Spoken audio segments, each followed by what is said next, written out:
Hello to everyone, here the lesson broadcasting to you from Smart Languages TV. Muraho mwese, kongeye kubasuhuza. Hano hari isomo rero mugezwaho na Smart Languages TV. Ni isomo ry'Icyongereza risobanuye mu Kinyarwanda. Ngira ngo nkuko mwabonye isomo ryaherutse ni dialogue, mukamusabwa kuvuga cyane mugasubiramo mu ijwi riranguruye. Ntago bikwiye yuko umuntu arangiza secondary school atazi kuvuga Icyongereza kandi rwo rurimi yizemo. Nta kindi kibitera ni ukutimenyereza gutega amatwi nawe ngo asubiremo. Ku rupapuro akandika rwose, akandika pe, yewe wanamwandikira nawe akabyumva, ariko akaba adashobora kujya imbere y'abantu ngo avuge, cyangwa se umuzungu navuga abashe kumwumva. Nta kindi bigusaba ni umwitozo. Biragusaba kumva abakavukire b'ururimi ugatega amatwi.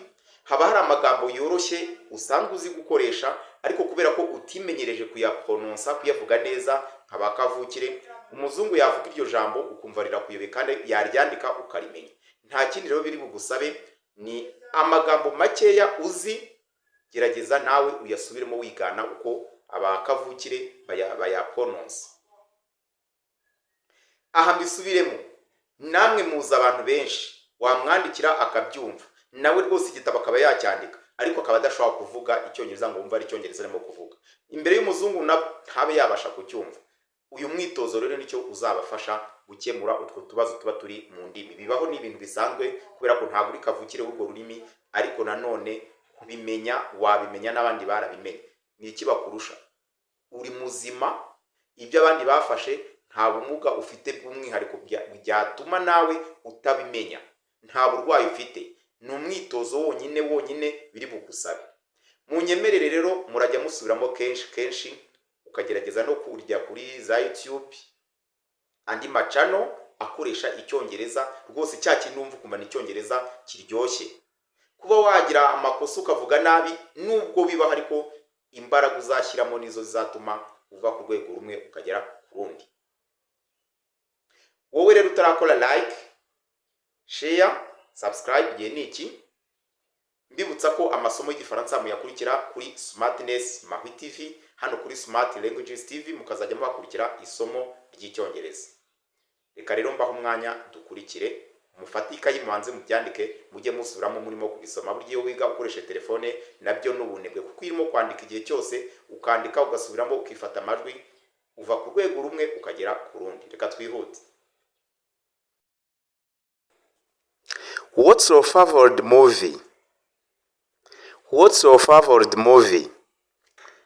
Favorite, ushimishwa n'izihe bwoko bw'amafilme. Movie ni nko kuvuga video. Movie, hano favorite movie ni ikintu kimufavoriza nyine. Iri jambo ngira ngo tumaze kurikoresha kenshi no muri dialogue mu isomo riheruka, ngira ngo iri jambo mwari mwaribonye. Mwibuke gusubiramo. What's your favorite movie? What's your favorite movie? My favorite movie is Inception. My favorite movie is Inception. Arasubiza ati, filime zinshimisha nizo twita Inception. Inception ni mu bwoko bw'amafilime nk'uko tuvuga filime za gitinga, filime ziri romantique. Muri makeya ni ubwoko bwa filime bita Inception. My favorite movie is Inception. My favorite movie is Inception. Is it snowing today? Is it snowing today? Snow, to snow ni kwa kundi haba habuditse hariho ibicu. Bijya bibaho mu kirere ukabona harijimye, harimo ibicu by'umweru bijojo butuzi duke. Nibwo bavuga ngo hari snowing. Is it snowing today? No, it's not snowing. No, it's not snowing. No, nababwiye ko utavuga ngo no. No, it's not snowing. How do you get to school? How do you get to school? Ugera ku ishuri ute? Ujya ku ishuri gute? iyo umuntu akubajije ujya ku ishuri gute, ushobora kuvuga ngenda n'amaguru, ngenda n'imodoka se, ariko hari yarasubije ati I walk to school. I walk to school. To walk ni ukugenda n'amaguru. Kugenda n'amaguru, kuriya ugenda n'amaguru byo bita mu Cyongereza to walk. I walk to school. Iyo aramuka agenda n'imodoka iri gusubiza ati I get to school by bus. I get to school by bus. Njya ku ishuri n'imodoka. I walk to school by foot. By foot ni kimwe I walk. I walk to school. What's the capital of Italy? What's the capital of Italy? Nuhe mu capital. Capital ni umurwa mukuru. Ni ihe kapitali y'Ubutaliyani. What's the capital of Italy? The capital of Italy is Rome. The capital of Italy is Rome. Umurwa mukuru w'Ubutaliyani ni Roma. What's the time now? What's the time now? What's the time now? It's 2:45 p.m. It's 2:45 p.m. Ni saa 8:45. Ariko ahangaha tuziga uburyo bwo kuvuga igihe. Hari uburyo bwinshi bwo kuvuga igihe. Iri somo tuzarifataho umwanya by'umwihariko. Izi nteruro muzisubiremo cyane, muzisubiremo, bizadufasha nitwinjira mu yandi masomo. Tuzajya dufata interuro imwe muri izi ngizi tuyisesengure, niba ari igihe, niba ari inshinga irimo, bizadufasha rwose. Wowe usubiremo nurangiza wifate amajwi. Do you have any collection? Do you have any collections? Do you have any collections? Collections hari ibintu abazungu bajya bakora byo gukora icyegeranyo. Hano bakunda gukora icyegeranyo rero, ugafata ukabona umuntu yafashe nk'ama stamp ni amatembre. Hari abantu bumwe buno buryo bamaze kubwibagirwa mu iposita kugira ngo ibaruwa ive ahantu hamwe ijya ahandi. Uragenda ukagura tembure, izo tembure ushyizeho bakazomeka ku ibaruwa yawe, iyo baruwa ikava ahantu hamwe ikajya ahandi. Izo tembure ziba zifite agaciro bitewe n'urugendo iyo baruwa izajyamo, bitewe n'igihugu gutyo. Akenshi ari igihugu cyakure ugura amatembure y'amafaranga menshi. Hano rero ho ntago ari amatembure yo kushyira ku ibaruwa, ahubwo noneho hari ibintu abazungu bajya bakora ugasanga afite amatembure ya buri gihugu. Akagenda akayarundanya hamwe. Ntago nzi inyungu babigiramo, banza hari inyungu bajya babigiramo, ntago ndabikurikirana neza. Akagira amatembure ya buri gihugu kandi akagira amatembure ya buri giciro. Niba ari ay'igiceri cy'ijana, ay'inote y'igihumbi, aya 2, buri bwoko bw'amatembure bw'igihugu akaba yafite. Nguko niyo bita rero collection. Hano yaramubaza gatese ufite hari collection nimwe ujya ukora? Do you have any collections? Yes, I collect stamps. Yes, I collect stamps. Yego, nkusanya amatembre. Tembre maze kuzisobanura. Yaramusubije ati yes, I collect stamps. What's your favorite festival? What's your favorite festival? Ni ibihe birori bigushimisha? Festival, ibirori. What's your favorite festival? Ni ibihe birori bigushimisha? My favorite festival is Diwali. My favorite festival is Diwali. Diwali ni bino birori nicyo bita la lumière, urumuri.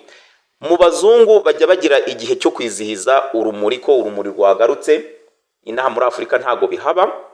Rero bo barabyizihiza uwo munsi rwose, akaba ari ibirori byo ku rwego rwo hejuru.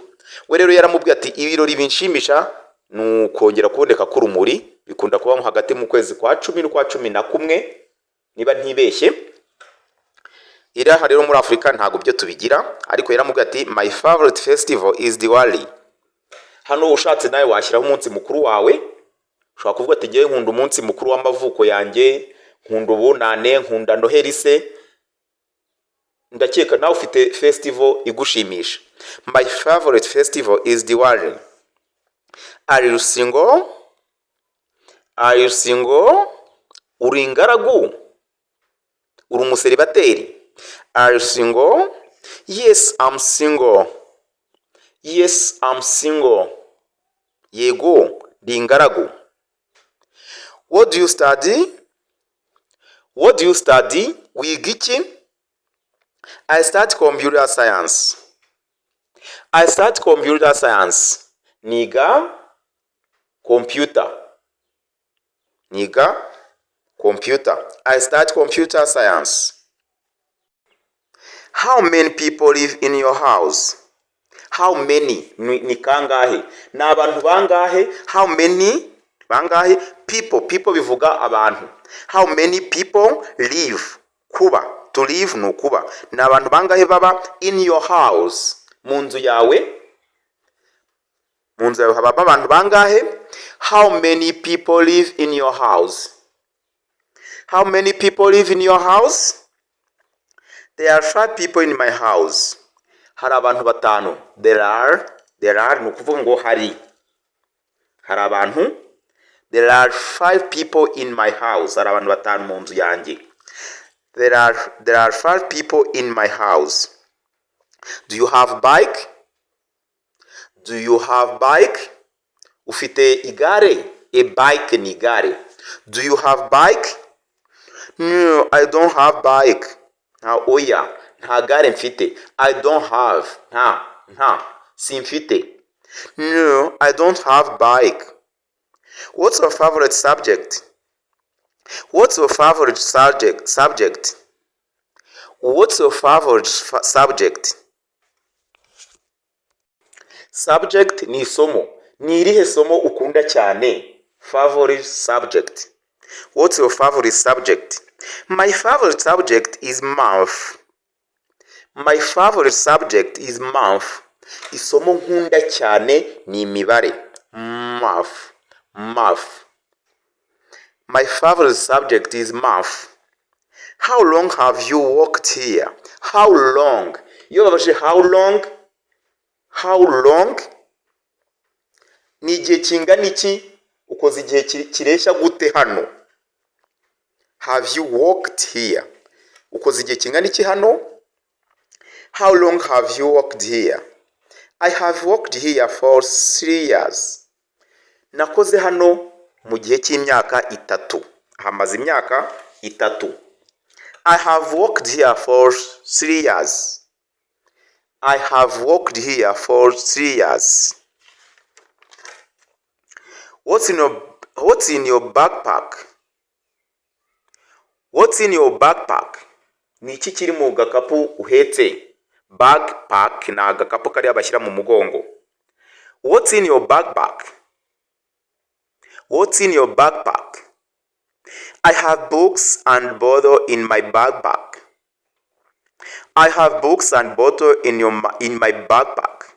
Mfitemo ibitabo n'icupa mu gakapu kanjye mpetse. Do you have any health issues? Do you have any health issues? Hari ibibazo by'ubuzima ufite? Health issues kwa kundi ushaka kugendana ufite nk'uburwayi ugendana. Do you have any health issues? No, I'm healthy. No, I'm healthy. No, oya, mfite ubuzima bwiza. Health ni umuntu ufite ubuzima bwiza. No, I'm healthy. What's today's date? What's today's date? Today's date ni iyihe tariki y'uyu munsi? What's today's date? What's today's date? Today is November 7th. Today, uyu munsi, November, ni kwa 11. Today, ni ku itariki 7. Turi itariki 7 z'ukwezi kwa 11. Today is November 7th. Do you like going to the beach? Do you like going to the beach? On the beach ni ku mucanga, hari abantu bogera, abantu boga mu biyaga cyangwa se mu nyanja, hariya muba mwicaye ku mucanga, hariya bogera niho bita kuri beach. Ukunda kujya kuri beach? Do you like going to the beach? Yes, I love going to the beach. Yego, nkunda kujya kuri beach. Yes, I love going to the beach. Yes, I love going to the beach.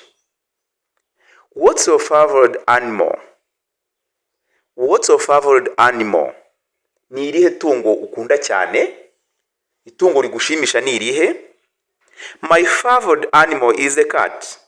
Abazungu bakunda udupusi n'utubwa murabizi, nawe yahise asubiza ati agatungo kanshimisha na agapusi. Injangwe se. My favorite animal is a cat. What's your favorite month? What's your favorite month? What's your favorite month? Nukuhe kwezi se ko wumva kugushimisha? Hari umuntu ugira ukwezi runaka rwose akumva muri uko kwezi hari impamvu agukunda. My favorite month is December. Ukwezi kwanjye kunshimisha ni December. Ni ukwezi kwa 12 mu Kinyarwanda uko bita Ukuboza. My favorite month is December. What time do you get up? What time do you get up? Ubyuka ryari? Ni ihe saha ubyukiraho? What time do you get up? I get up at 6 a.m. Mbyuka saa 12 za mu gitondo.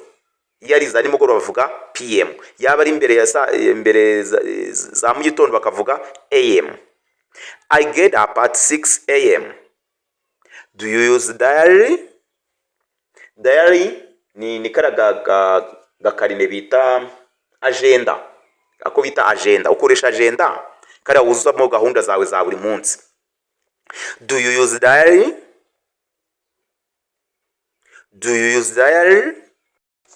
Yes, I write my diary daily. Yes, I write my diary daily.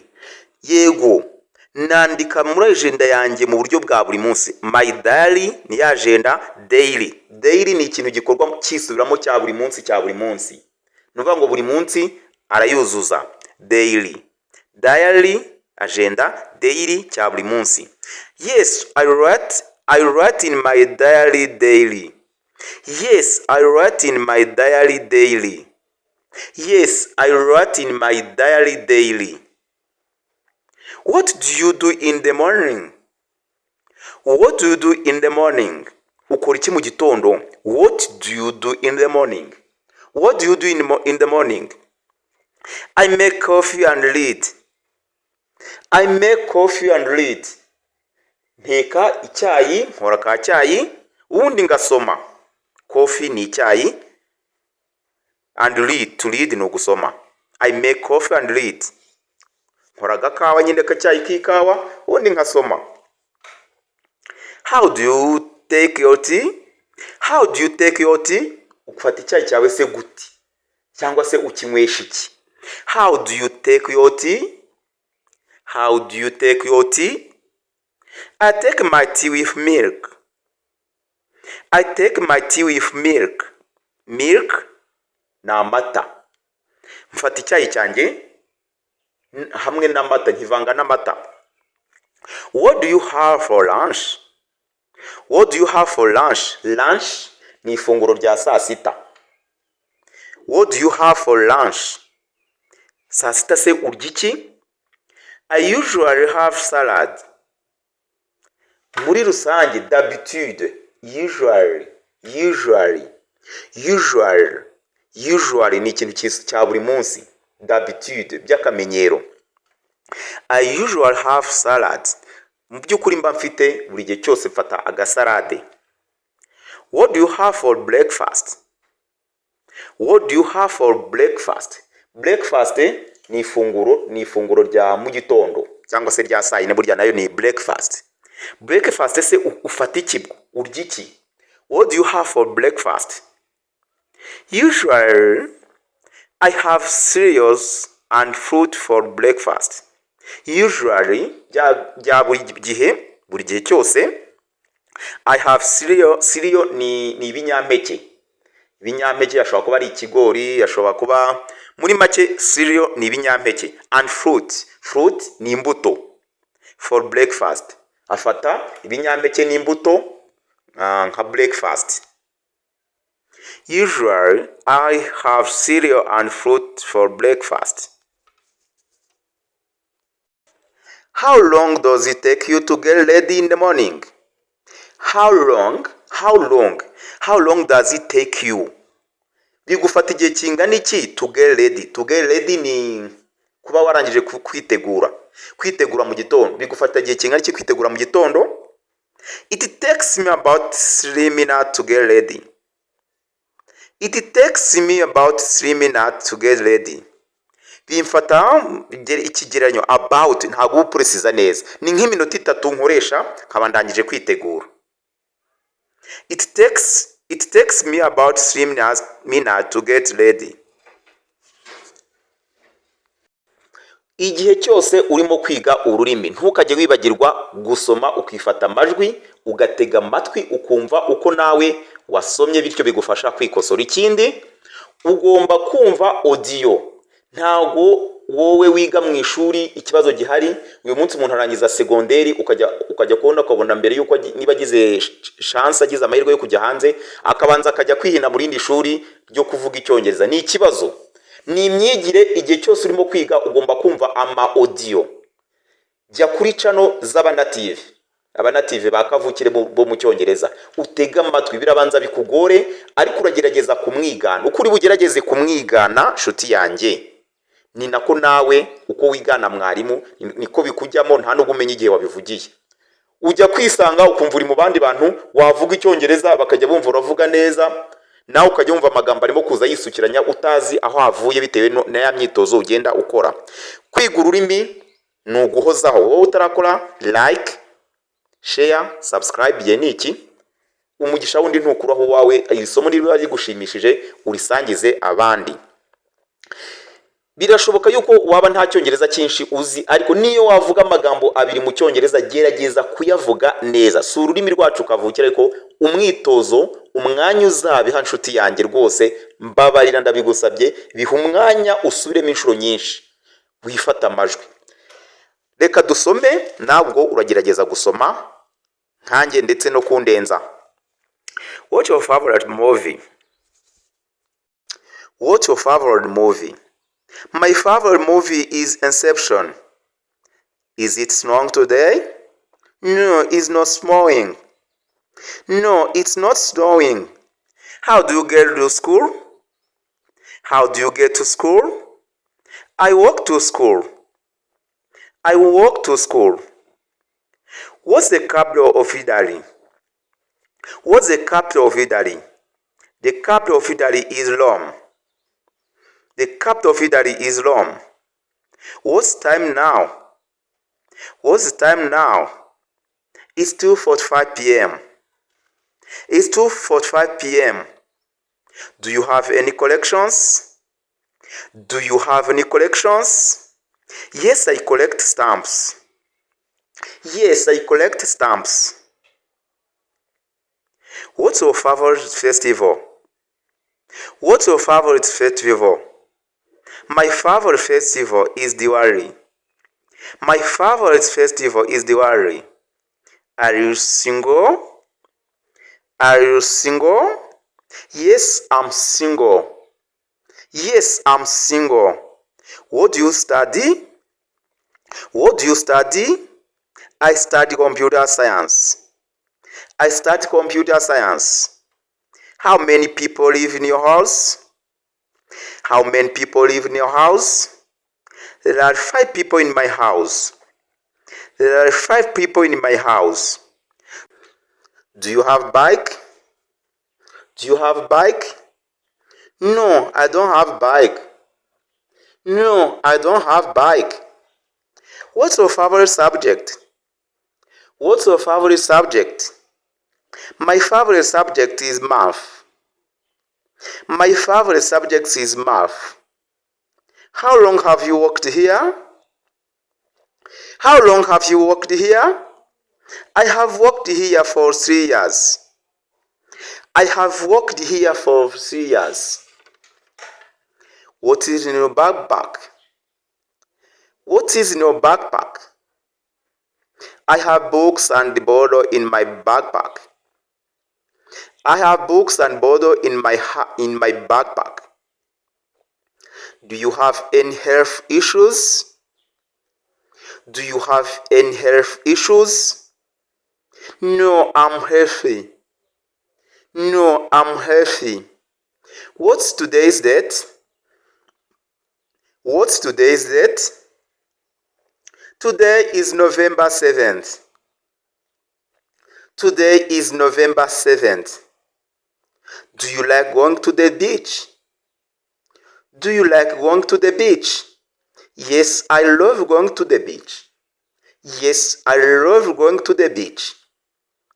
What's your favorite animal? What's your favorite animal? My favorite animal is a cat. My favorite animal is a cat. What's your favorite month? What's your favorite month? My favorite month is December. My favorite month is December. What time do you get up? What time do you get up? I get up at 6 a.m. I get up at 6 a.m. Do you use diary? Do you use diary? Yes, I write in my diary daily. Yes, I write in my diary daily. What do you do in the morning? What do you do in the morning? I make coffee and read. I make coffee and read. How do you take your tea? How do you take your tea?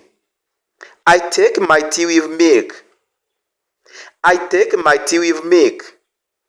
What do you have for lunch? What do you have for lunch? I usually have salad. I usually have salad. What do you have for breakfast?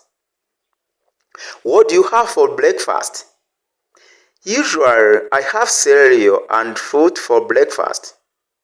Usually I have cereal and fruit for breakfast. How long does it take you to get ready in the morning? How long does it take you to get ready in the morning? It takes me about 3 minutes to get ready. It takes me about 3 minutes to get ready.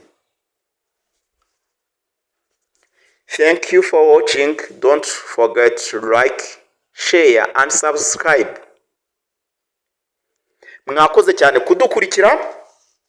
Naho ubutaha mutwandikire, twiteguye kubafasha igihe cyose muzakenera ubufasha. Rwose mwisanzure mushyireho like, mutubwire muti amasomo twabahaye mwayakunze. Goodbye.